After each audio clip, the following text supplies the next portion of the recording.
भावानं बहिणीनं जसा रानातला ऊस तुटून गेला तसा आज रानात आले या. तर तुम्ही बघू शकतात आपल्या रानाची काय पचगत झाली या आणि कशी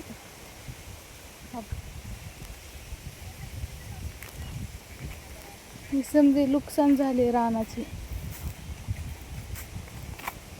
केवढली गर्दड पाडली ट्रॅक्टरवाले ना बघा.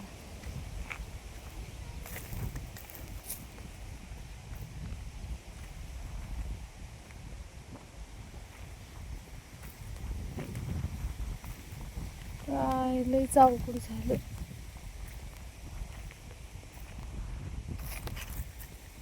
बघा हे केवढली गटर पडले तर.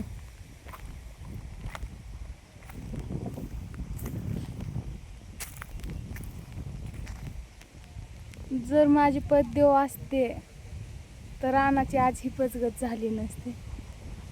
कमन रानाची इतकी नुकसान झाली नसती ना. नीट व्यवस्थित ऊस काढून न्यावा लावला असता.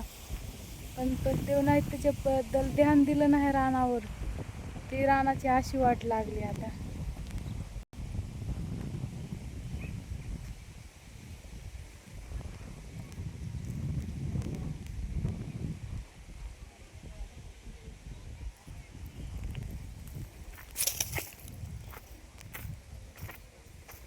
लय अवघड असतंय. जगायला आयुष्य तितकं सुंदर असतंय आणि तितकंच बेकार असतंय. आणि साथीदार गेले असतं मग काय नाही, नरकापेक्षा बेहतर आहे या जिंदगी.